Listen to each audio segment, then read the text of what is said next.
then kneel, Yep. and then after James kneel, they're going to come and put the piece to lift this up, so Okay. it's at the Perfect. angle that he prefers. Yep. And then after that, we are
Beyond words, really, to welcome all of you here to this lecture.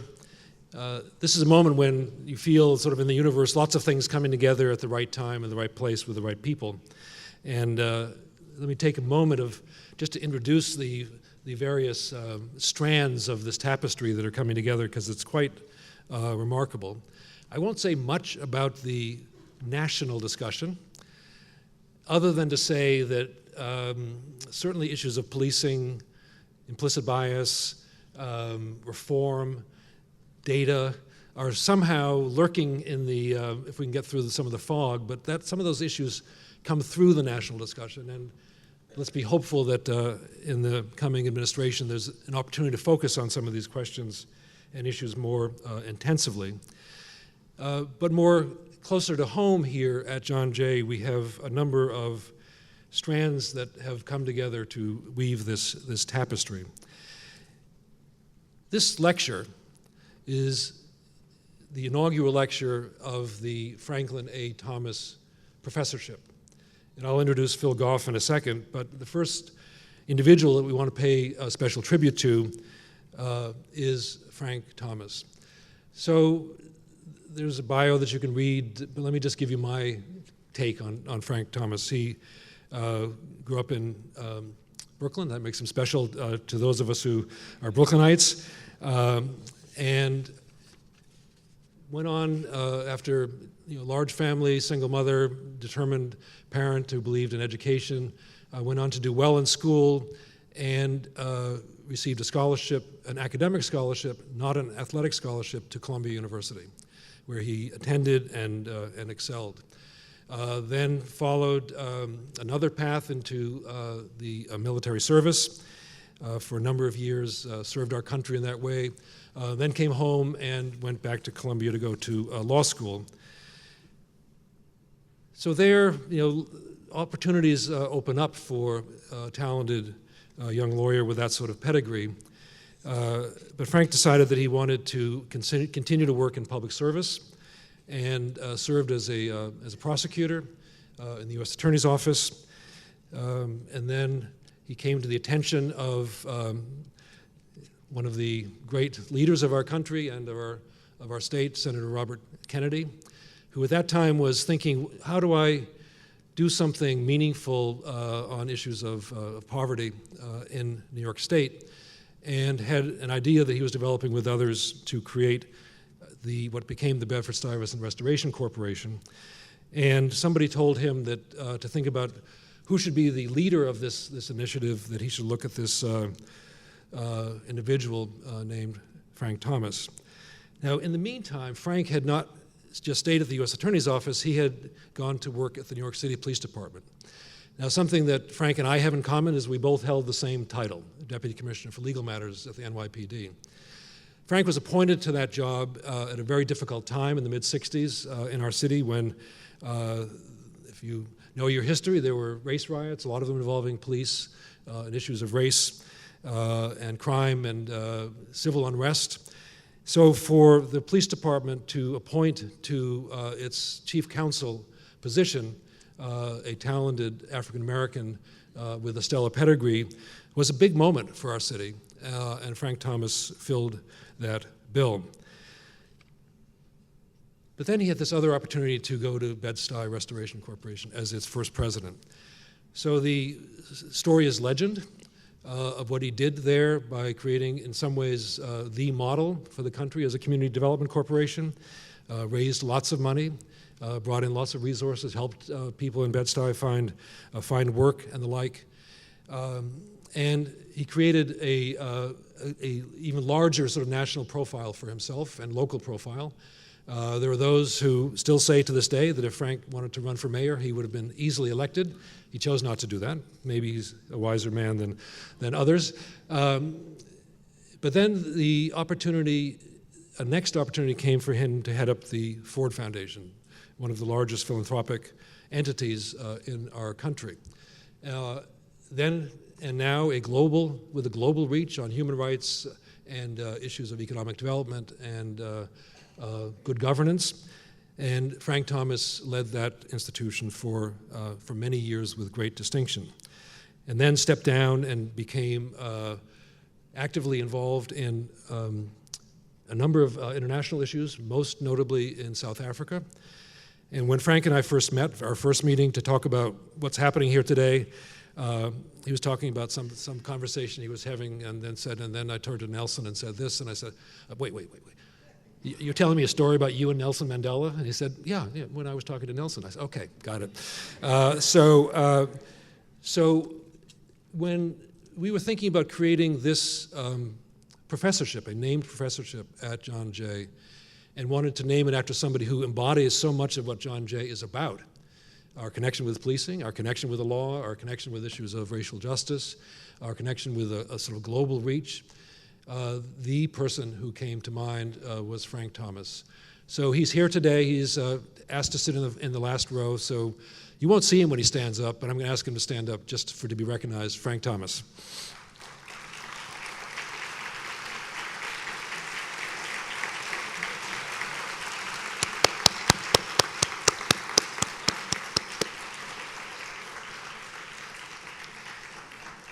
So not all good ideas become reality. We learn that in life, and we're reminded of that every day. So this idea of an endowed professorship became a reality thanks to two foundations and individuals in those foundations. And if you know this name, you'll understand why he was also a critical part of this. Herb Sturz, one of my life mentors, was the first person I approached to float the idea of naming this professorship after Frank. He said, absolutely. He works at Open Society, and he became sort of the guide behind the scenes here. But the first person that I approached was the current president of Ford, Darren Walker. Darren is well known to the John Jay community. He has been a very active supporter of a number of our initiatives here. He couldn't be here today, which is not a surprise given his schedule and his sort of global reach. But this idea is a reality only because of Darren Walker. So I know that he sends his greetings, and he sent two of his colleagues here, both of them well known to John Jay. I want to ask them to be recognized both for who they are and for representing Darren. And that is Tanya Koch, who's here somewhere, and Doug Wood, who's right next. There we go.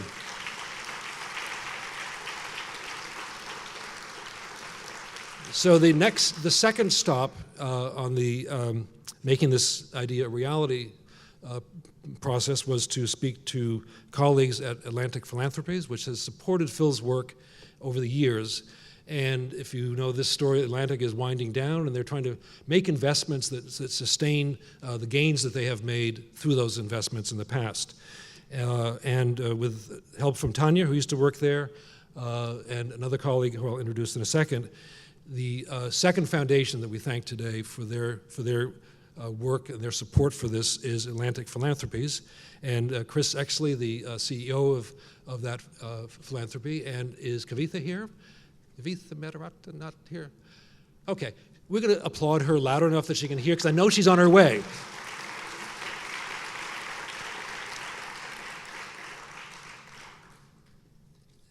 Then the next individual and foundation that we want to thank is the Arthur and Patricia Hill Foundation. Arthur Hill is also an alum of John Jay, joined the police department as a young man in the 1960s, if I get my notes here, and rose very quickly through the ranks, sergeant, lieutenant, captain, but became one of the highest-ranking African-American officers, leaders in the police department, promoted to the rank of assistant chief in September of 1971. We are very proud of his connection to John Jay here. He then went on to a second career as an executive for United Parcel Service. And when we had an event here, an alumni event, and we send out invitations to these events, who came but his daughter?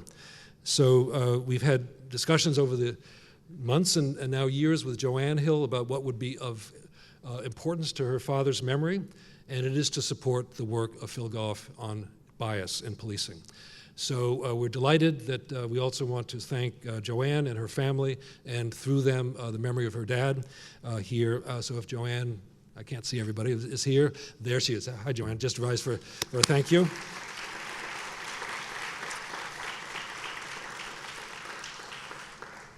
So I'll say a word about Macy's in a second, because you'll see that they get pretty prominent billing in this. But I want to also acknowledge, before I do that there are other colleagues and government officials who are here with us today. I think the highest ranking person in the room is another alum and one of my closest friends, First Deputy Commissioner of the Police Department, Ben Tucker, to be recognized. And the Director of the Mayor's Office of Criminal Justice, another friend of long standing, Liz Glazer, who is here. And I gather that Mina Malik from CCRB is here, although I didn't see her. She gets applause wherever she is. And I'll ask you to recognize both of them, Lauren Harris from the Nathan Cummings Foundation and Nick Turner from the Vera Institute of Justice have also generously spent some time with us today. So thank you both, all of you, for coming. So another very interesting and productive partnership we have that leads us to today, another thread in the tapestry, is this relationship we have with Macy's. So Macy's, we know the Thanksgiving Day Parade, we know, great clothes, and I won't do the ad for them, but we know Macy's as a commercial institution, as part of the life of New York. We also know that Macy's went through a difficult time a few years ago on issues of shopping while black. So here's an example, in my estimation, of a company that has taken a difficult time and just turned it around and said, we're going to do something really positive with what we've learned about ourselves and about our industry. And Macy's then came to us at John Jay and said that they wanted to partner with an academic institution. We were honored that they chose us to host a series of lectures and workshops and seminars on the issues of bias generally, particularly in the enforcement of law, not limited to the retail industry, although that's obviously their interest. We had a very successful symposium on this topic last spring, and they have now provided financial support for a series of lectures on this topic. This is the first one. So that's why you see the co-sponsorship with Macy's, which is just a wonderful relationship that we've developed. So we have a number of individuals here from Macy's who represent the very high reaches of the organization. And I'll read their names and ask them to stand as a group. Elisa Garcia, who's the General Counsel, Chief Legal Officer, is here. We have Paula Barnes, also from the legal department. And Sharon Toomer, who represents them in public relations, and the spark plug behind all of this, who's been our point of contact for all these months, James Neal. If you'd all just stand so we can say thank you to you. Right. And please stay tuned for future announcements about continuation of this lecture series. So I'm going to come back in a moment and introduce Phil, which is a great pleasure. But we want to first share the stage with James Neal, who is talking about their partnership and why they have partnered with John Jay, the lecture series that they're hosting here. So join me in welcoming to the stage James Neal, Vice President of Macy's.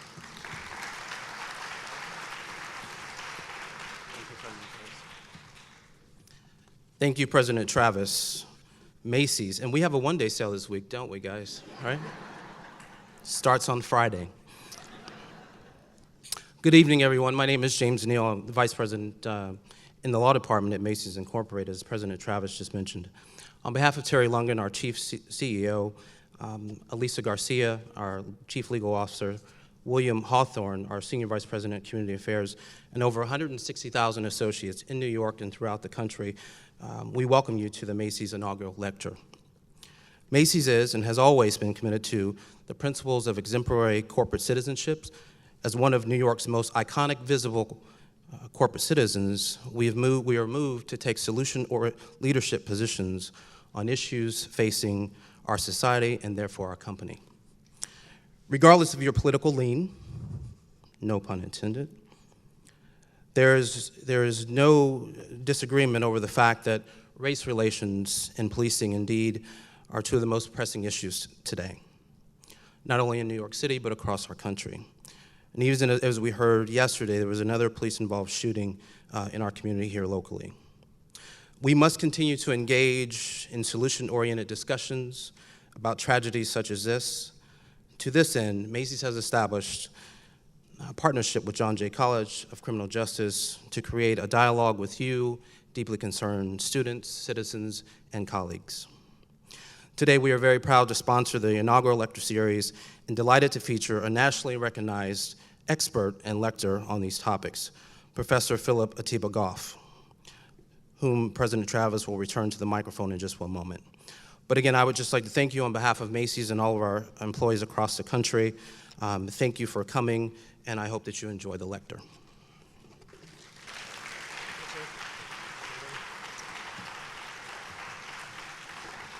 So I just want to point out, since we're talking about clothing, that James and many others are wearing purple today in recognition of Domestic Violence Awareness Day. So Macy's has a lot of purple things, and James decided today was the day to wear them, which is appropriate given the importance of that topic.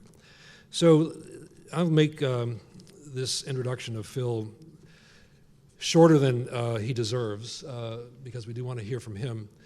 But I think Phil Goff is one of the most important scholars and activists and public intellectuals in our country today, particularly on the issues of race, racial justice, bias, and the police and the criminal justice system.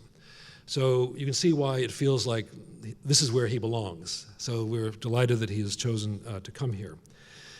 So Phil's work has a strong scientific basis. So this is a true scientist. This is somebody with all of the rigor that you would hope for from a social psychologist who tries to understand things both in the lab and in the real world. His work has been supported by all of the leading science foundations of the country and the private foundations as well. He testifies often before Congress.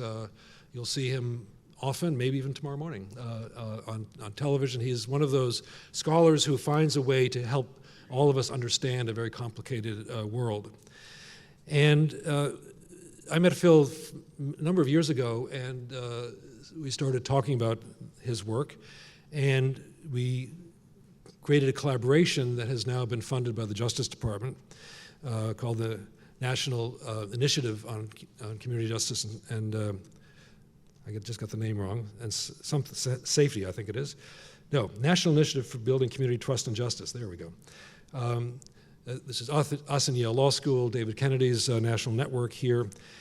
And what I've seen is the power of his research to move the dial. Now, people can get up and criticize, and that's has its place, but a scholar who can help you think about how to do things differently, that's the type of scholar that I think is needed at this moment.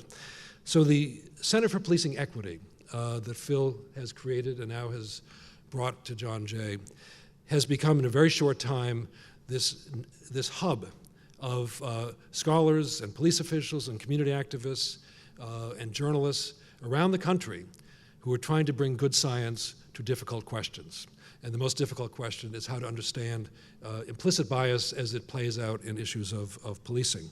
You may have read last week about the report put out in Austin, Texas, invited by the police chief in Austin, Chief Acevedo, to look at racial disparities in police actions, particularly the use of force.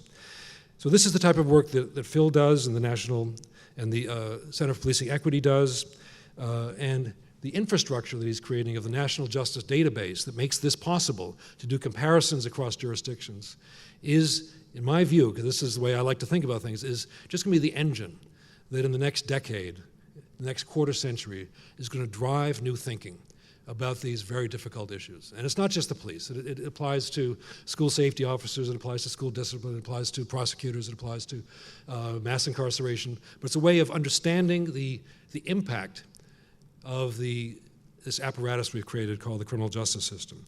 So I am personally delighted, and as president of John Jay, consider this sort of a cherry on the top of the cake to be able to welcome Phil Goff to John Jay to give this lecture.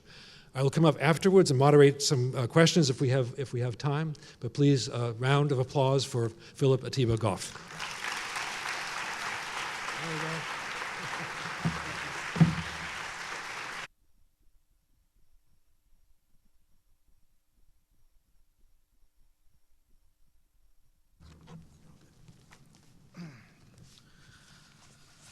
Good evening.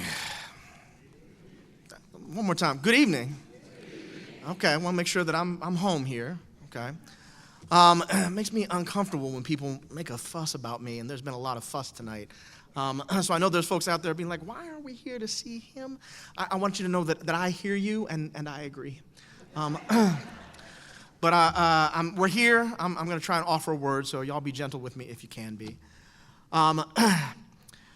So I often say this to my classes. I often say this to my friends. Though we are not in a black church, I am always of the black church. And that does not mean that you will be required to say amen during the course of the evening's events, though I'm really hoping that some of you will feel so moved. But it does mean that I have no intention of being up here and talking to a silent audience all night long. So I'm hoping that y'all can help me out as we go through this. That gonna work for folks? Yes? All right. All right, so just like President Travis and James before, there are a number of folks I want to thank before I start to try and earn my keep up here. Thank you to President Jeremy Travis. Your faith in me and the Center for Policing Equity has been unparalleled. So thank you for all that you've been giving to us. Thank you to James Neal and the people at Macy's for funding this tremendous event and for your leadership in the field. I have to say on a personal note, I am angry at James tonight because I was given assurances I was going to be the best dressed brother on this stage. And so you and I are going to have some words. Thank you to Joanne Hill for your partnership with your father's alma mater and for all the work that you were doing. Thank you for being here and for your presence. I have to say thank you to my beautiful and brilliant partner, Larissa, for your patience with and support of this journey. Nobody I'd rather be journeying with than you. I want to say thank you to my parents because I'm about to talk about them. Don't worry, it's going to be okay. I'm only going to say good things. But I mostly want to say thank you for the language that you gave me and the certainty that we were never so together as when others were against us. I also have to say thank you to my sisters in struggle, Tracy Cassie, Meredith Smith, and Jennifer Eberhardt, without whom I surely would not be up here standing before you. And also, thank you to Franklin A. Thomas. To carry your name with us as we at CPE do this work could not be a more humbling honor.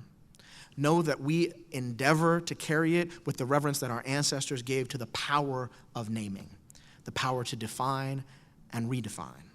We undertake this work of redefining bolstered by the strength that your name gives us. So thank you.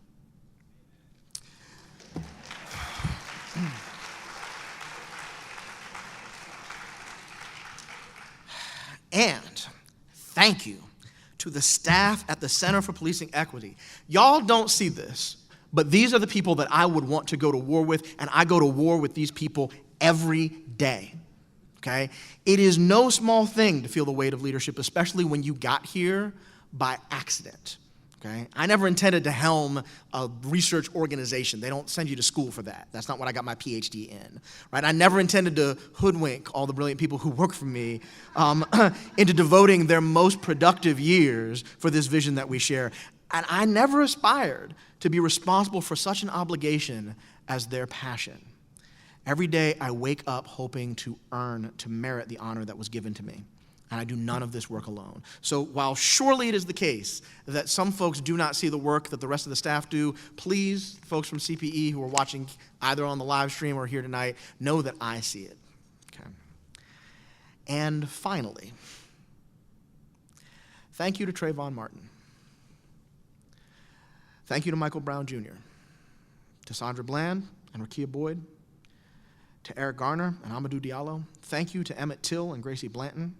Thank you to Laura and L.D. Nelson, to Tyree King and Tamir Rice, to Alden Sterling, Philando Castile, Pearlie Golden, and the thousands more who died without the benefit of an archivist to let the world know your name.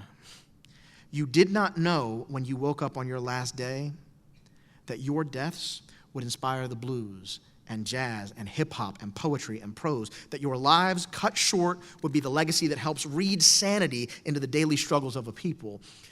But the violence you endured is our nation's birthright. And we are stronger as a nation for the weakness you force us to see in ourselves and this place that we sometimes call home.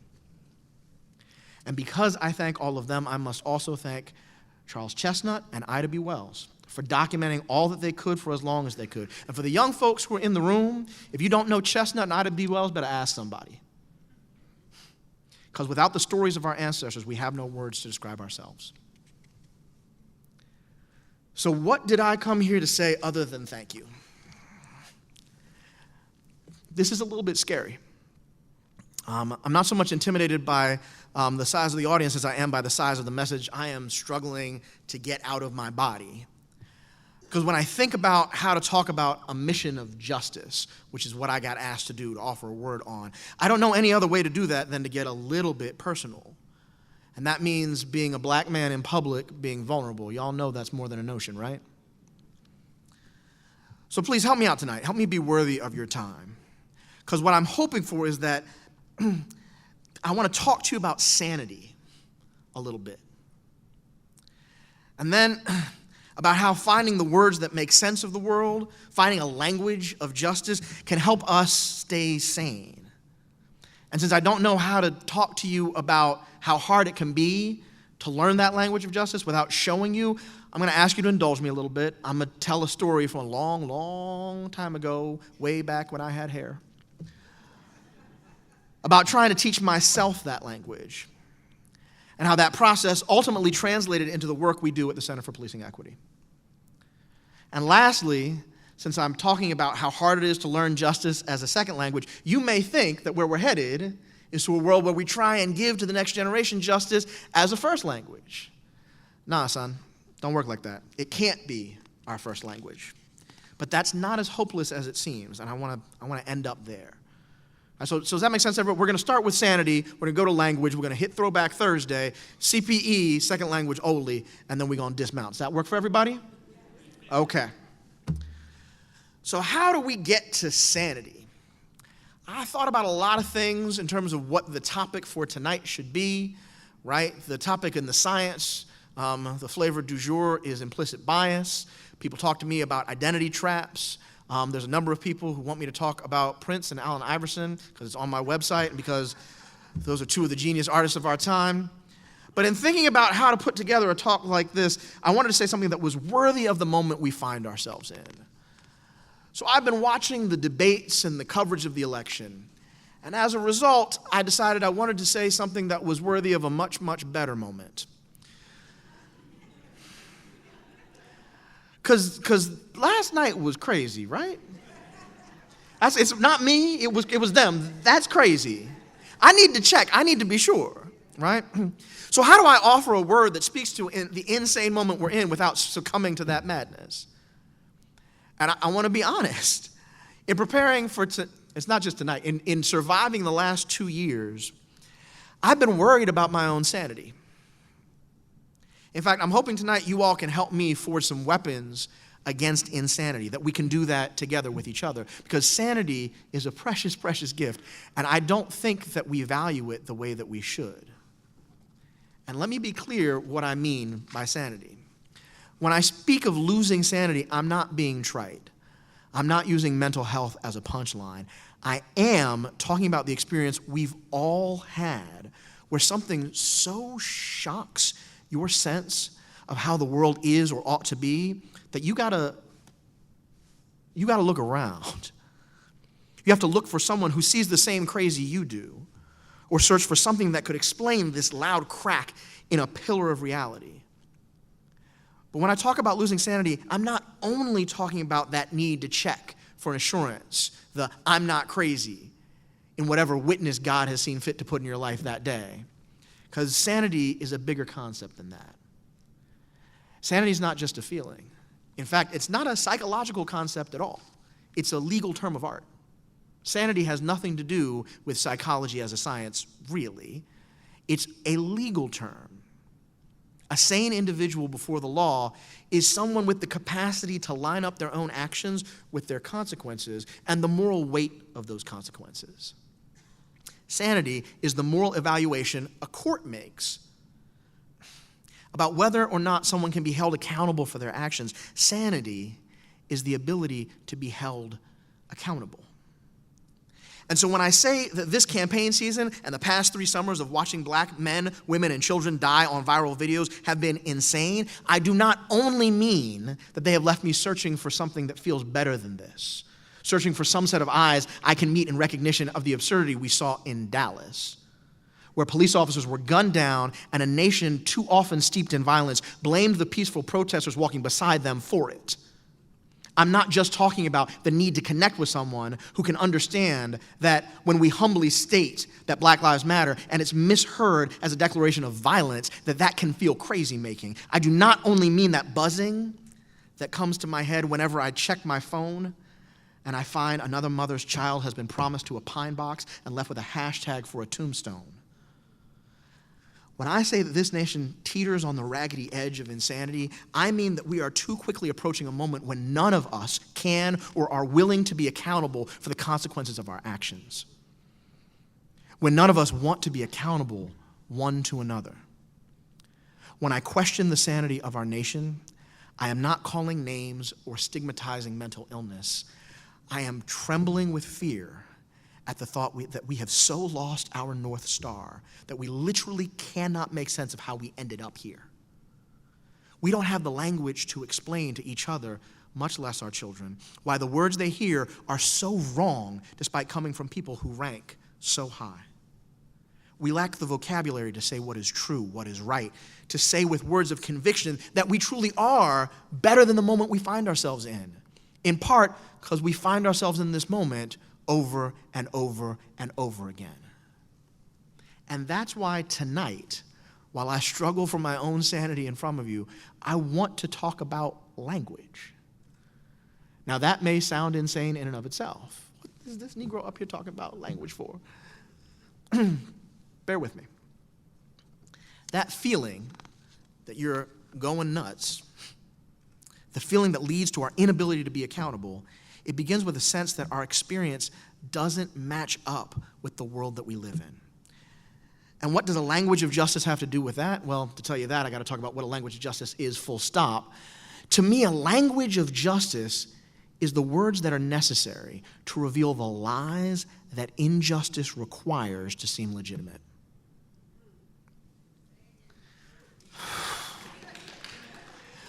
A language of justice is the words that are necessary to reveal the lies that injustice requires to seem legitimate. Because you see, injustice requires that we take for granted all kinds of falsehoods and half-truths in order to make us feel like injustice is good and righteous and that it's been there all along. The language of justice reveals the lies upon which injustice rests. Let me give you an example.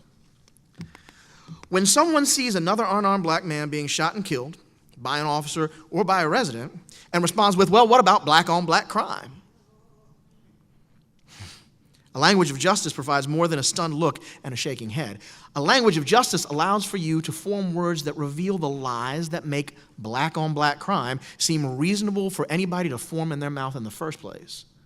For instance, it provides me with the words to say that all state violence is offensive, and that violence in black communities is also the product of the state violence of poverty.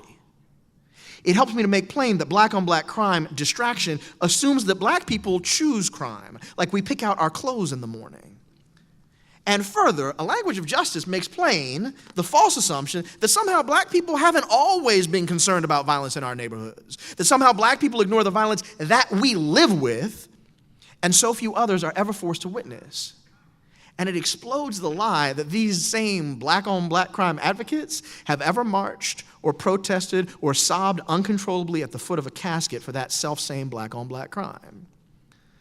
That's what a language of justice can do. See, injustice requires a lot of lies in order to seem reasonable, and a language of justice is made up of the words we cobble together to make those lies plain. And here's what speaking a language of justice, what speaking simply the truth, has to do with keeping your sanity. See, when you speak the truth, when you find the words to make plain the lies you didn't know were lurking behind the casual violence you see and hear, you're also requiring that you stand up for the things that you believe in. By speaking a language of justice, you're holding yourself accountable to the injustices you experience. Here's the trick. By protecting your sanity, you've made yourself accountable. But not only that, by using a language of justice, you have also helped to cure whatever space you speak it in of the poisonous injustices that were spoken before you. And you can hold that room and the communities and the nation accountable to those lies. Because that language of justice, your words, have protected the nation's sanity as well. It's allowed you to hold us all accountable. See, the language of injustice doesn't afflict just you personally. It pollutes every person and institution it touches. So speaking justice preserves not only your own mental well-being, but the well-being of the communities that sustain you. And it creates a climate in which you can hold others accountable for the toxins they spill. By protecting a community's sanity, you have made it accountable as well. Are y'all here with me? Now, all this may sound a bit grandiose. This may sound like things that important women and important men should do at the highest heights of public life. But really, we all have experience with this search for words to protect our minds. Let me give you an example. You're walking out here on 10th Avenue. A car backfires, and you're startled. But your friend doesn't even flinch. So what do you say? You heard that, right? Someone you don't know pours a drink on your head as they leave the restaurant. You're sitting with your family, and your family cheers. What do you say? What is wrong with y'all? In those moments, we seek out social information. Okay? We want to see if anyone else heard the car, if any other patrons found that person's exit bizarrely aggressive. And when we find confirmation of our experience, then we have an explanation. Our friend was just distracted. Our family was watching the game on the TVs behind us, right? It makes sense. Okay, I understand. But if there's no confirmation, if there's no explanation forthcoming, what then? See, this is when the human mind needs to develop language to protect itself. Let me give you another example. You may recall the last time someone said something foul to you, and you didn't say anything back. You remember how the words felt and how you weren't really sure you could trust yourself to control yourself. Right? You might have been stunned by that galling arrogance. They could talk to you like that. Someone came up to me and said, "Oh, I love how you didn't feel pressured to dress up." I said, "What? I got a tie. My sock game is on lock. What mother? I don't." So when that happened to you, you remember the week or the 2 weeks or the month that you spent after that talking to yourself, right? Y'all, and don't act like you're the only one. You know you do it. Saying all the things you wish you said back, and you imagine the setup for that perfect, "Oh, I'm going to get them," right? All this mumbling to yourself, all this talking to yourself in the mirror and having both sides of the conversation, okay? Here's the deal. That's not insanity. It's petty, but it's not insanity. In fact, it is often literally the act of protecting your sanity. Because what you're doing is looking for the words that restore the world to the way it should be. That perfect response, see, what it's doing is it's rejecting the insult that lies about who you are, and it affirms the righteous order of the world. And this is what having the right words so often does. So here's the trick. Speaking the truth is a weapon against insanity. The language of justice is armor against lies the world would tell you about who you are. All right, so here comes the hard part. Let me see if I can't make this point a little clearer by driving down memory lane on Throwback Thursday. A long, long time ago, in the greatest city in the history of the world, Philadelphia, I'm mad at y'all for laughing. Some 500 years before anyone knew who the heck Beyonce was, I went to high school. So I was a good student. I had a reputation as a relatively smart kid. I was liked by students and teachers because in this school, the nerds were the ruling class, right? But then senior year, something changed. My folks are getting ready for the story. They're going to have to relive it too. Sorry, y'all. I fell hilariously ill at the start of the school year. See, I contracted mono and hepatitis A at the same time. Yeah, it turns out, for those of you who are thinking about it, that's not awesome. Because the steroids they'd give you for the mono would kill you because of the hepatitis, and the stuff they treat you for the hepatitis would exacerbate the mono. So they basically say, yeah, you just got that. Good luck. Fun times senior year. If you're thinking about getting the combo, go ahead and skip it. But the reason that I tell you that is to tell you this. Mono made me tired, and the doctor said, just rest. So that meant I missed a lot of school. It's like 2 months, right? A full 8 weeks. So after a couple of months, though, my body started to heal itself. I didn't feel so terrible. My skin returned to something like a human shade of light-skinned. So I started going back to school class by class. But I started with the after-school stuff and then to the late classes and so on and so forth. Now, I had an AP English teacher whose class was first or second period every single day. And he caught wind that I was in school, but I wasn't going to his class. And this apparently was unacceptable. So one day, he confronted me after school during rehearsal for the play and let me know that he would begin to fail me if I didn't start showing up to his class. Mr. Goff, you don't attend this school to go to play rehearsal. You attend this school to come to my class. And I had one of those moments. Did y'all hear that? See, this was a popular teacher. My friends liked him. But he was treating me like I had already done something wrong, like I was something less than a good student, right? And there was a teacher supervising, but he didn't seem to care. He was in control. And I couldn't place my finger on it, but something felt off. Why was this teacher taking time out of his day to target me for what felt kind of like bullying behavior? The drama teacher didn't say nothing. My friends kicked rocks. They made jokes of it, and it remained an unsolved mystery for several more weeks, till I finally felt well enough to come back to school full time. And I'd almost forgotten it until that first class period back in AP English. And I walked in at the same time as everybody else, and this man started slow clapping me. Philip Goff and his triumphant return. So glad you could grace us with your presence. And it felt just like that. And I sat, and he wasn't done. He waited on me. He said, "You don't have anything to say for yourself after such a long absence?" And it felt just like that. And I asked him if he knew I'd been sick. Had a doctor's note and everything. And he rolled his eyes. And I don't remember exactly how we got back on to the reading for the day, but I do remember that throbbing in my head. That vaguely out-of-body experience that accompanies your world suddenly organized by a different set of rules. And it continued all year long. Every hard question targeted me. When I tried to contribute, he'd find something funny about what I wore or the size of my afro. I know it's hard to imagine now. Really, it was a long time ago, people. Stay with me. Anyway, nearly every week my friends would at some point laugh at me in this class. And I would lose almost every single skirmish with this man who acted like I deserved to be verbally beaten and publicly humiliated. And by the time I mentioned something to the other faculty members, I was convinced it was something about me. You ever have that? Where someone's messing with you so bad, and after a while you're like, well, maybe it's about me. You got to look at yourself first. I was convinced it was some flaw in me that made this happen, some defect that had always lurked inside of me that he had finally seen, and that gave him the right to share this with my friends who had been my closest since I was 6 years old. Now see, this was the school where I had come to learn about myself as smart and hardworking and likable and valuable.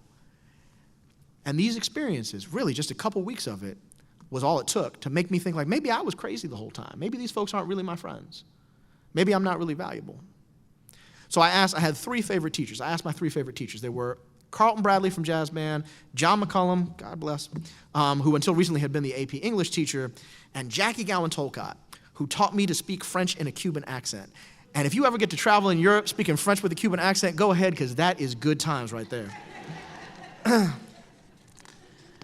And I don't remember which one of them I told first, but as soon as I told one, they said, oh, we're going to get the others together. And they gathered with the spirit of revolutionary conspirators. And in response to me saying, this man makes me feel so small, they said, thank God. And I was really confused again. I said, what? I said, you didn't let me finish. Thank God it's you this time. See, he's done this to every single year, every kid that he comes across. Several kids, they even opt out of AP English because they don't want to feel that way. But he won't be able to do that to you. You're too smart. He won't be able to fail you. And I was completely confused. I have to say, I was hurt. That seemed callous. They're celebrating this terrible thing happened to me. And then John McCollum, God rest his sweet soul, he finished blowing my mind. He said, see, he can't get away with doing this to a black kid with good grades. What? I was stunned. I knew all three of them were black.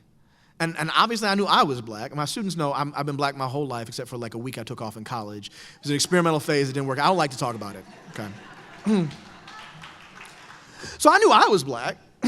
But what in the world did that have to do with anything going on in my English class? And I asked Professor McCollum that, or Teacher McCollum. And he said, Philip, he's a bigot. And there's that lightheaded feeling again. I was gobsmacked. How could that be true? Because what I had come to understand about racism was that racism was backwards, and it was for stupid people, and it was Southern. That's why my parents must have left. And most importantly, it was vanquished. I mean, I knew it existed, but I had somehow picked up that it was kind of relegated to live out its days in squalor somewhere between some straw-chewing teeth and an outtake of Deliverance. You know what I'm talking about? It wasn't supposed to have an elite liberal arts education. It wasn't supposed to be a revered English teacher at my suburban Philadelphia high school. And because what I knew of racism was this caricature of Southern drawling anachronism, I wasn't prepared to speak the language my teachers were giving me. And their language didn't give me answers to each of the skirmishes I fought with him. And I remember them.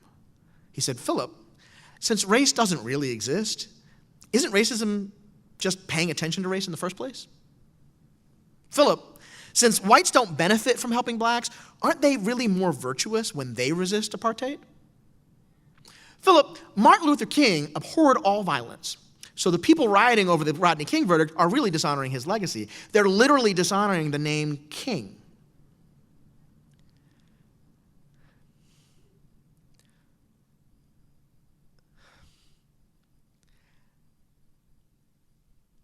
And tears. You know that's bull. You know he's full of it. But when he has power over you, when you can't just dismiss him as a person, do you have the words? Do you know how to win that argument, or are you going to go home tonight and talk to yourself in front of your mirror? Are you going to practice for the next time you hear that voice in your life? See, I'd gone to the same school for the same friends for 12 years, but all the kids in that class slowly started to turn away from me because I was the one making the class uncomfortable. I was the one spoiling for a fight. I was the one who just couldn't leave it alone. So I felt crazy. I spent most of the year talking to myself in mirrors, dreading every first period. I wasn't just being bullied. I wasn't even just being bullied by a teacher. I was being bullied by the world around me that lied about what was going on while I struggled to find language that would make sense of any of it. Because here's the thing. When you're not fluent in the language of justice, you end up stuttering a lot trying to speak the truth. I knew what he was saying wasn't right, but I didn't know how to say why. I knew he was lying, but I couldn't speak the truth. Because when he said that race wasn't real, I didn't know that erasing history has always been the first move of oppressors who want to rehabilitate their moral standing. I didn't know that.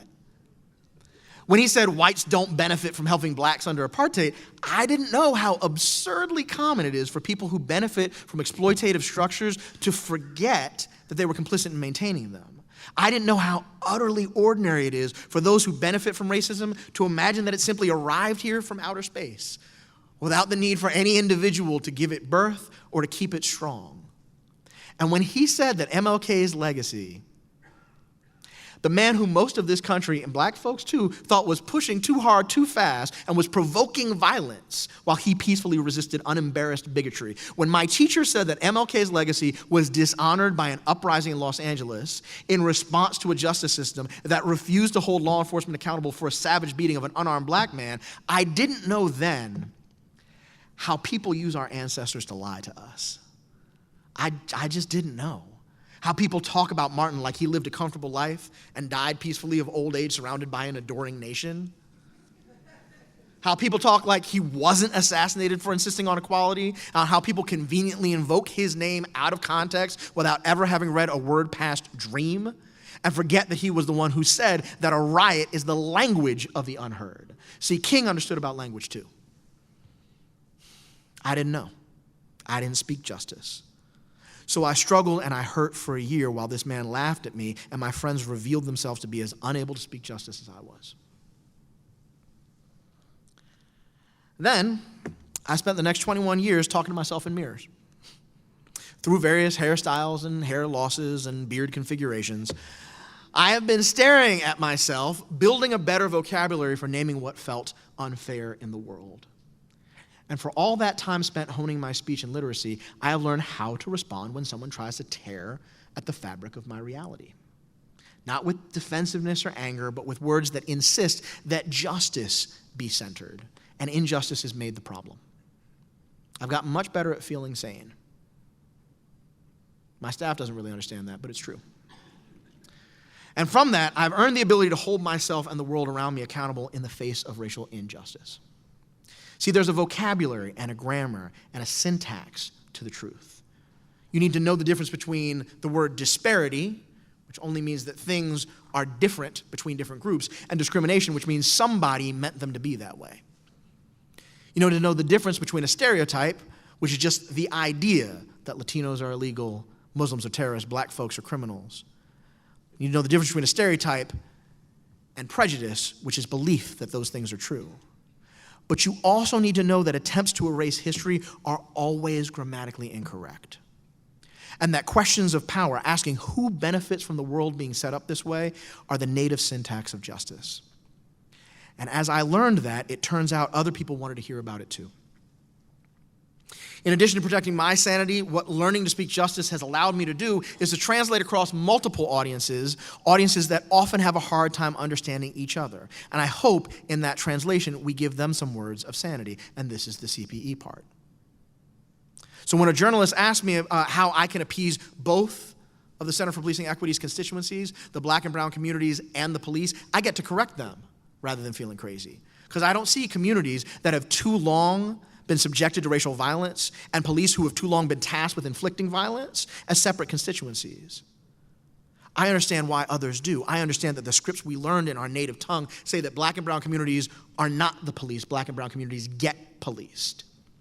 Our first language teaches us that cops go where the crime is and that compliance guarantees one's safety at the hands of the law, or that cops have never been about the mission of public safety and that racial hierarchy has always been the principal vocation of law enforcement. But I've learned a different language.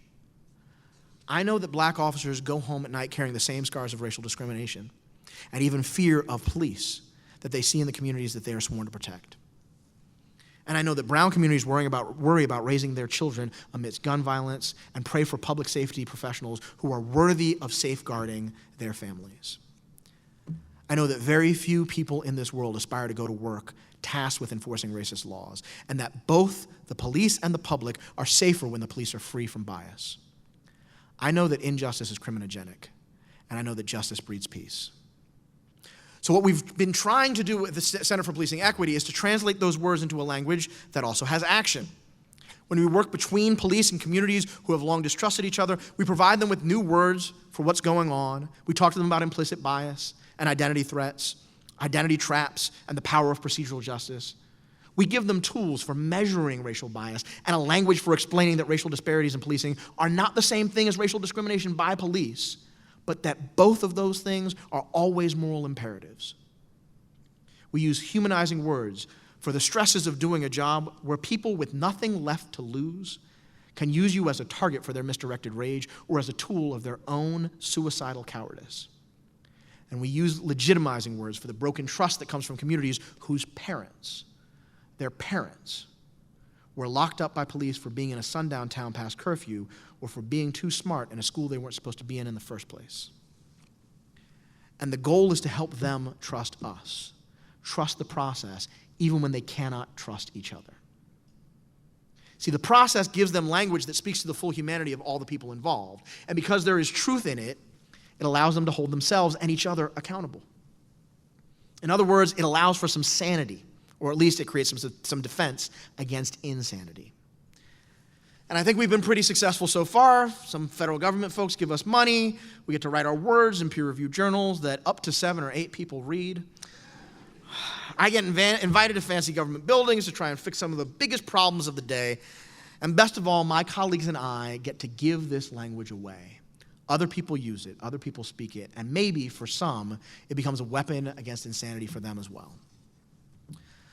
So why on earth do I still find myself searching rooms for eyes that can reflect my reality back to me? Why do I have to check with you at the beginning of this very lecture to see whether or not I was crazy? Why do I increasingly turn off the television, shut down Twitter, and hunt for words that will make any kind of sense of anything going on? Isn't this just a new version of racism? Shouldn't I have figured this out in the last 21 years? Probably. But the reason I teeter on the raggedy edge again today is that I have a new set of responsibilities for which my language is not adequate. I have godchildren, Olakayo and Hoji Dimazi. Their names mean the joy that God brings and the lion of waters. That's a name. And they're growing up in this world, and my language is not sufficient to make sense of this world for them. My accent's too thick, my vocabulary is too limited. I'm not fluent enough in justice to make the nightly news safe for their hearts and eyes. And see, this is the last point about what we do next. Because I worry about the kind of life we're giving to my godchildren. Are we able to raise them to know justice in their mother tongue? Are they learning to read and write it? Do they speak it at school or just at home? Or are they learning a first language altogether different from justice? Are they learning a first language of apathy or fear or self-doubt? Or worse, are they learning a first language that is that toxic self-assurance of good intentions? See, the problem is that you have to learn justice as a second language. Because the language of justice can only be used to strip away the deceits that underwrite injustice, that language is only as good as the truth it reveals. And as injustice evolves, so too must the language of justice. The words handed down to me by my parents were not lies. They were simply not sufficient to engage the world I grew up in. A language of separate water fountains and cross burnings does not translate to a world of integrated high schools and Black Lives Matter. A language of affirmative action and respectability politics does not translate to a world of tech startups and the Oscars So White hashtag. Please somebody tell me that you're hearing me when I say this. The language you forged as a weapon against insanity will not fit in the mouths of your children. It will not work as a weapon against the world that wants to lie to them about themselves. It will not lay plain the history, the assumptions, the structures, and the power they will need in order to set themselves free and hold their world accountable. So here's this lesson. Don't only hand down your words to the next generation. Don't only hand down your powerful language on stone tablets. Teach them instead to love the finding out.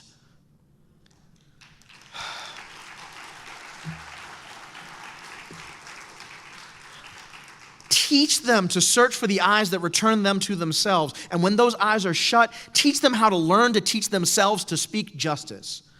Not by giving them your words, but by showing them how you learned and giving them the space to learn for themselves. Teach them that their words are powerful. Teach them that their words are more powerful than yours, and teach that to them because it's true. Teach them by listening to them and by encouraging their struggle for their own language, because your words will never be sufficient for the injustices to come. But theirs, if we teach them right, might be. This is why we need to understand justice always as a second language. Not because it's less important, because we're tardy in our studies, or because it has to be learned later in life, but because injustice has so many forms that there will always be need to be evolving dialects and idioms. And generations will always need to struggle past their first language, the tics and assumptions that come from it. The process of acquiring another language will always be difficult, always be painful, and always be full of mispronunciations. But if we learn to teach the process, they will learn to teach themselves. And in doing that, we ensure that our nation has the reserves of sanity necessary to hold itself accountable for the injustices that founded it and continue to sustain it. And more importantly, we provide salve for children who grow up questioning the reality they touch and taste every day. We provide tools for young people to know themselves as separate from the evils done to them. To know themselves as separate from the evils that are done to them. and we let them know that they need not remain speechless in the face of injustice. Hope you all feel a little less crazy tonight. Thank you very much for listening.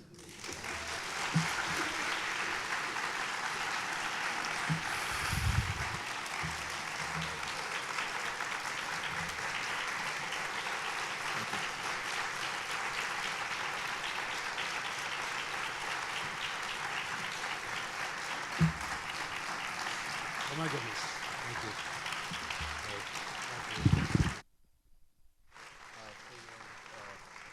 Oh, okay. I didn't know we were going to do it this way. Okay. So, Oh, we have chairs. do we have chairs? So did we hear the amen? My goodness, Phil. So we're going to make ourselves comfortable. Okay. We do have a bit of time. We have a reception that's happening afterwards, but we are gathered as a community. And you've just heard just a remarkable lecture / sermon / meditation / poetry. I don't know what it was, but it was quite something. And I think all of us in different ways are absorbing what we've heard to make sense of it. But this is a time for people just to engage with Phil. If you have a question, we have folks up front here who have microphones, so your question can be heard by all of us. But just raise your hand, and there's somebody in the back. And if you just do us the favor of giving us your name right before you ask your question. Yes. No, just hold till you get the mic. My name is James Fitzgerald, and over the course of my life, I've become more and more interested and passionate about prosecutorial misconduct. It burns me to the core. I am starting to put part of my resources in my life, my time towards that, and my financial resources. And I'm asking you, what organization in this country do you admire most that works to fight prosecutorial misconduct and to bring prosecutorial reform to this country? Ooh. Sorry. Yeah, no apologies necessary. It's a big question. It's a hard question. We just had here, on Wednesdays, we have the Justice Nerd Lecture Series.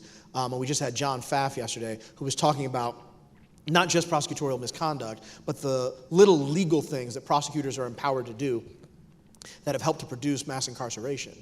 That a county elected prosecutor may be, in fact, incentivized to charge somebody with a felony, because if you get a conviction on a felony, that goes to the state, not to the county. That's state budget, not county budget.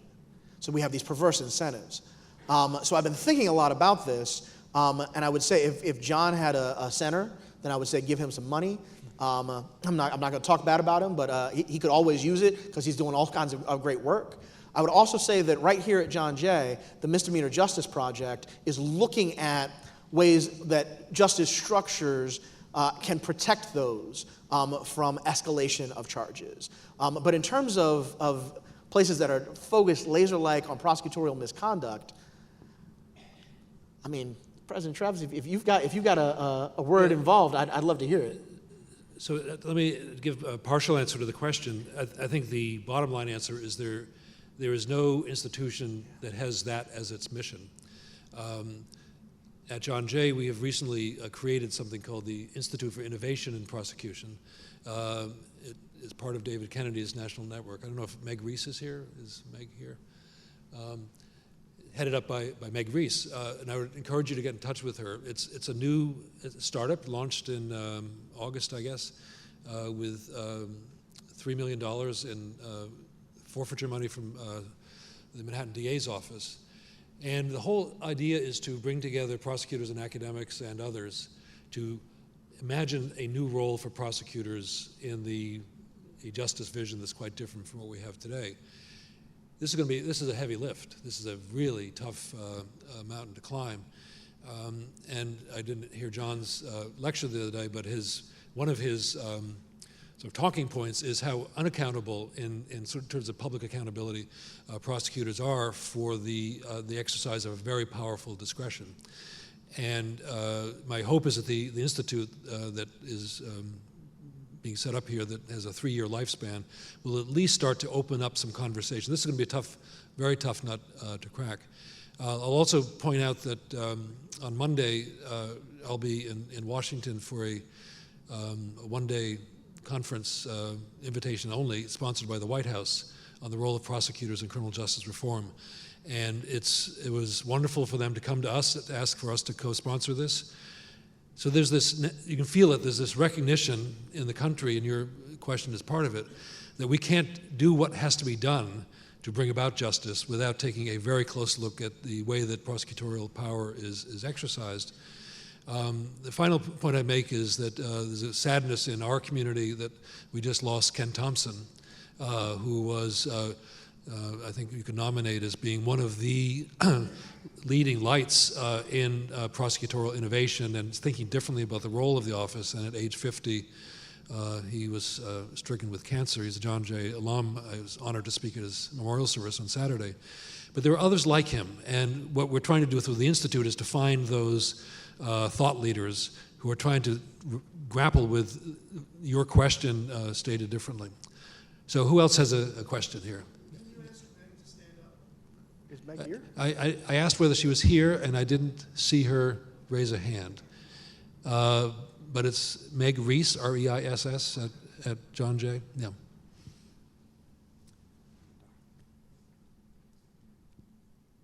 Hi.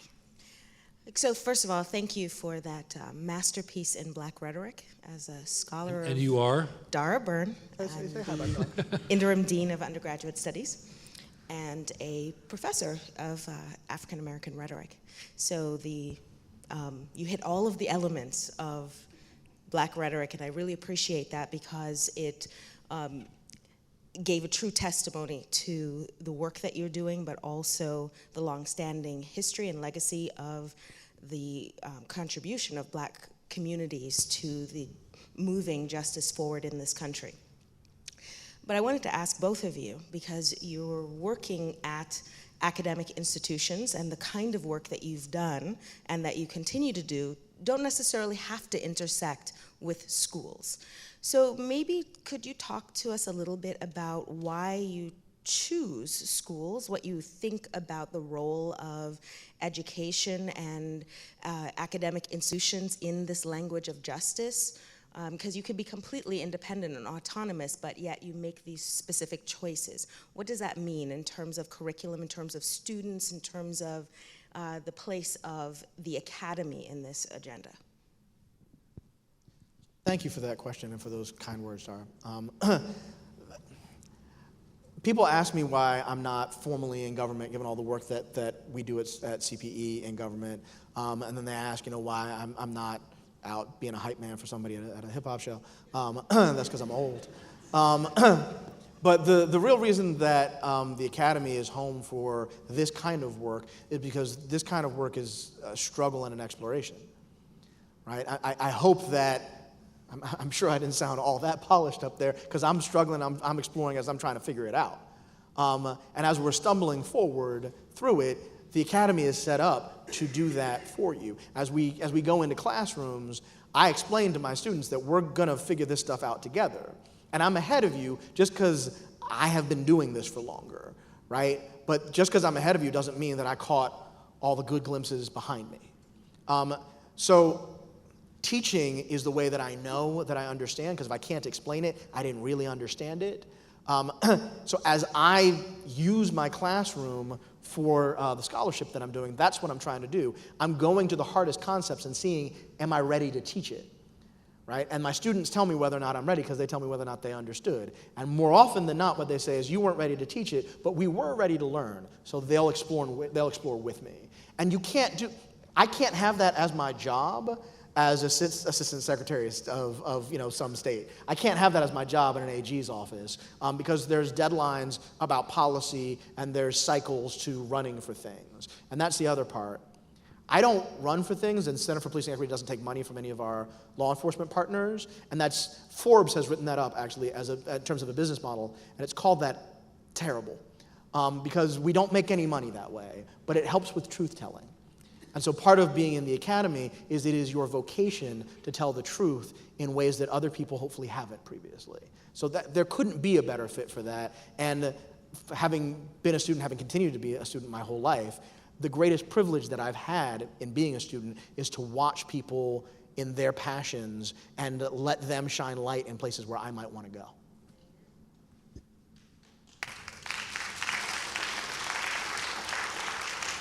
Do you want me to? So it's wonderful to watch Phil come to John Jay, and as you can tell, we're friends, and we've been fellow travelers on lots of parts of our journeys, and to see him react to our student body is just heartening. Because what he's discovering is what we know, and Dara certainly knows in very important ways, is that the students who choose to come to John Jay are choosing to come to a place because of what it represents. And it is unique in the country. Our motto, Educating for Justice, is very elevating, but it's a challenge. And we had a wonderful town hall last week where, so we have a town hall, for those who don't know, where it's mostly students come in and sort of talk about what's on their mind, and it's an open mic sort of thing, very well sort of organized, and so we get maximum attention. And one student stood up and complained that the official Twitter account of John Jay had celebrated Columbus on Columbus Day. And he had a very well-formulated critique of Columbus in terms of the sort of destruction of indigenous peoples that followed that thing that we were celebrating, his discovery of this hemisphere. And my response to that was that any day we talk about our mission, our justice mission at John Jay, is a good day. We should talk about it more. And I know, Dara, you're thinking about how to integrate it into curriculum, which it sounds like Phil can, and you can sort of talk about that some more. But any time it becomes central and not peripheral to the conversations that we have in the hallway or in the classroom or on field trips, that's a good day. And that is true to who we are and what we've become and what we aspire to be. And the more difficult it is, the better. Because this is a struggle. This is a learning process for all of us, myself included, Phil included, and we need to be challenged. And so this institution is, I love it dearly, in part because of that, in large part because of that sense of being in search of, educating for, and being fierce advocates for justice. So no other institution can lay claim to that. And that just makes this a very important place for our students, for all of us, and let's get grandiose for the country.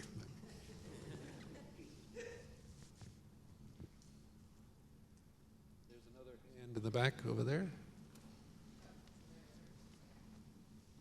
Hi, I'm Professor Peter Moskos here at John Jay College, and I was wondering how you would apply or advocate the language of justice specifically to policing and police officers who may be less interested in what is literally semantics in their interactions with the public, but specifically also with criminals. So thanks for that, Peter. I think we struggle with that when we do trainings with line officers, when we talk with executives, when we talk with supervisors. We struggle with sort of the right sort of level to be pitching it at, because people, when you give them a thing, you say, hey, here, use this. Anything that feels like a pitch, they recognize their radar going up. And they want to know, how is this going to be useful to me? How is this going to serve me? What we've done, and this is in consultation with Tracy Mears, Tom Tyler at the Yale Justice Collaboratory, as we start to teach about procedural justice, we lead with, this is a tactical issue with the line officers. Right? If you don't understand that treating someone in a way that reduces their human dignity creates a neighborhood that is more dangerous for you as an officer, then you're missing a tool. And having the history, not just of the nation, but the history of this neighborhood, right? Old Willie's Barbershop that just got torn down and what that meant and how that went down. If you don't know that, right, then you putting out a cigarette butt, right, where Old Willie's used to be, you don't understand what kind of insult that is. That makes you less safe. It makes you less capable of doing your job. So we try and make it as concrete as possible when we're trying to translate this into the lives of individuals. But the point of an idea of a language of justice is that everybody speaks it with its own accent. I don't know that everybody in here knows that I'm from Philadelphia, though if I talked about the Eagles and water in the creek, then you might have figured it out. And I see some power signals out there. Yes, I understand. We may go 3-3 after this Sunday, but I believe in Wentz. Anyway, you might be able to tell, but you might not, because I spent some time in California, or you might not, because I spent some time in Massachusetts. My language, my accent's going to be different. So as you try and translate this, you try and get the grammar and the syntax down, which is that history makes you more powerful. It makes you less vulnerable. Getting the grammar and the syntax of don't start with, well, that's your perception. Perception is the wrong word. It's always experience. Because perception is about what you see, and that can be illusory. But experience is, that's as real as it gets. Those kinds of key concepts, when we say it in cop language, when we make it useful and we make it tactical, we get purchase there. And we get, well, you know what, this isn't as bad as all the rest of it. It's terrible because all trainings are terrible, right? And if you ever, any law enforcement in the room, you know every training is awful. But it's better than the other trainings. It's not just a Band-Aid on political correctness. And for me, that's always a win. So we have time for one more question. Where's the microphone in this aisle? Okay, you both raised your hand at exactly the same time. Two short questions. No, right? Is there? We got 3, actually. Oh my goodness. Short question, short answer, because there's reception for us all to talk to each other about to happen. So let's start with Stephen Handelman and the gentleman. You know what I'm going to do, just to really be a little. Everyone asks the question, put it in the air. Steve will respond. Your question. Okay, Phil will respond. Steve, your question is? Steve Handelman of the Center on Media, Crime, and Justice at John Jay. Phil, it's great to have you here. I have a short question, but it's not going to be a long answer, so you won't be able to answer it today. But nothing complicates, as I'm sure you'd agree, the language of justice more than the language of journalism. How do you make those two languages speak to each other and work through each other?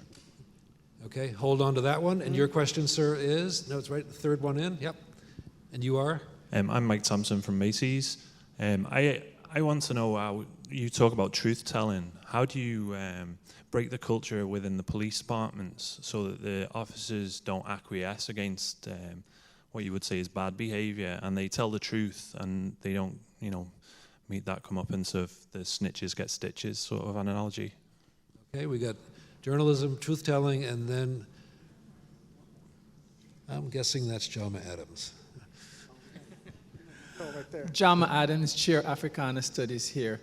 I guess my question has to do with capitalism. So it's 2 quick variants. 1, public-private partnerships. I mean, why should Macy's or anybody get involved in this? What's the upside for them? And secondly, an accounting issue. Given that everyone is quantifying everything, how does it profit a police officer to speak the justice of language, which can't be measured, it's not arrests, it's not prosecutions, et cetera, et cetera? Great questions.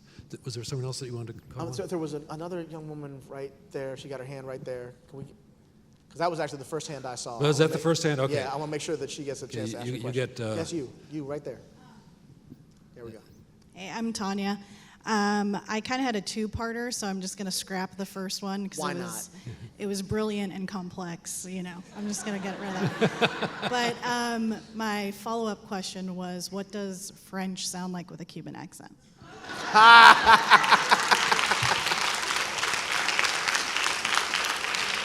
Best question of the night. Okay. Okay, see what you can do with all of those, and then we're going to go out and go downstairs. So the last one, je ne peux pas reconnaître. So, and then we got accounting, we've got incentivizing truth-telling, and we've got journalism. And Steve, thank you so much for that one. So let me see if I can do them in reverse order, because that'll help my brain to get them. So to Jama's question on accounting, we can measure good outcomes. It's just harder.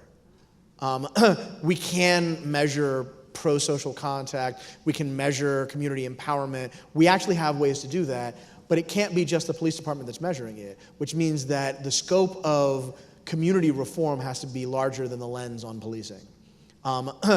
And the reason for places like Macy's or any place else to get involved in this, I think I'm going to get a chance to tell a story that my mom can probably clarify or nuance a little bit, but I think I'm going to be telling true things.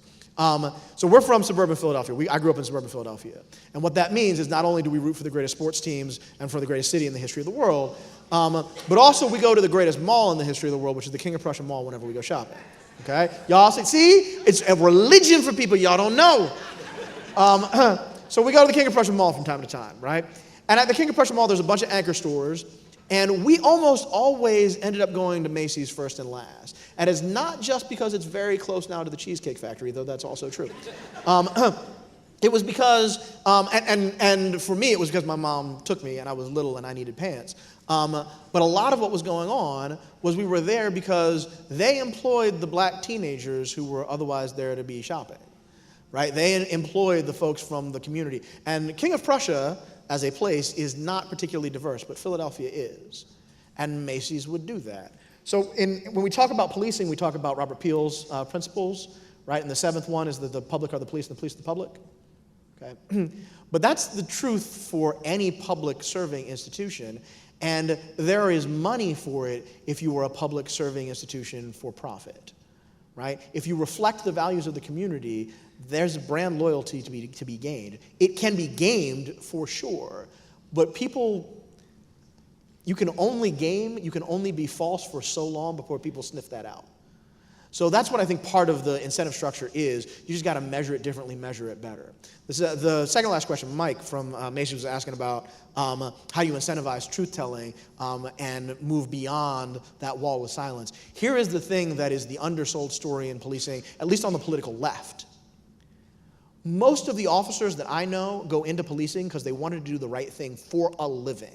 That is the closest thing you can get to wearing spandex and fighting crime for a living that you can get without, getting locked up or really looking bad on yourself. Like some of us look better in spandex than others. So what that means is there are ways to appeal to your core nature and your values and say there are better ways to go. The idea that it's just about the culture and that the culture can't be switched with incentives, that's a romantic ideal. But it's not really the truth. If you make it safe for people to speak, they will. And everybody in law enforcement in this room knows about a time where a block of folks on a shift got together and they ratted somebody out, which is to say, this is racist, this is sexist, this is biased, this is not right, this is corruption, and I don't want to have that be part of my life, right? That took courage, yes, and that it took courage is a structural problem. Fix the structural problem, make it possible for people to come forward where accountability is encouraged and not informally punished, and you will see much more of that as part of the culture. It happens in organizational business. We know how to do that. We can do that in policing too. And to Steve's very special question, because he likes to give me questions that are going to be entirely too long to answer, I go back to incentive structures, and I don't know how to set up the right ones for journalism. As you know, we talk to journalists a lot. Not a day goes by that we don't talk to at least one. And the way in which a journalist's life is set up, especially now that print is in such precipitous decline, and I want to be clear, let me take a moment. Print journalism is saving this election season, okay? It's not a blog, it's not a listicle, you'll never remember what number 14 was. It's print journalism that is saving this election season. But the incentive structures for people to get clicks, to win Pulitzers and Pulitzers and Pulitzers, and then still their column gets pulled and they got to move to Metro. The incentive structure is perverse. So meeting journalism where it is not meeting it at a place that is hospitable for the truth. If you want to solve that, you have to get the most talented people, which is never a good, Du Bois talked about the talent and test, but other than him, ain't nobody talking about elitism as saving the masses. So I think that's ultimately a self-defeating strategy.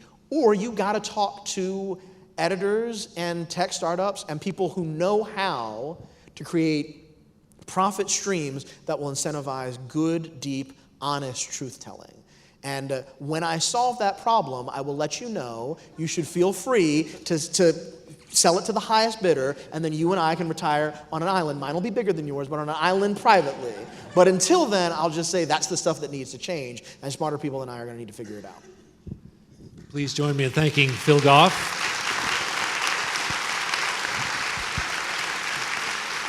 So we have a reception in the Shiva Gallery, and if you leave, when you leave the theater, you take a right, and there'll be people guiding you down. It's on a different level, but it's easy to get to. I look forward to seeing all of you there. I would be remiss if I didn't close out the evening without making some thanks to people at the university who made this possible, for Phil to be here. Bringing him and his center here required an investment that John J. Franklin didn't have. In addition to our foundation friends, the university, the chancellor, supported this investment, knowing that it would be important for us. And I have to thank our provost, Jane Bowers, who was the lead quarterback in the multi-year recruitment effort. More conversations with Phil than we imagined at the beginning of this. And finally, Angela Crossman and her colleagues in the psychology department who have given Phil such a warm welcome to join them as a member of their faculty. But the thanks are to you, and let's work on this new language. Thanks.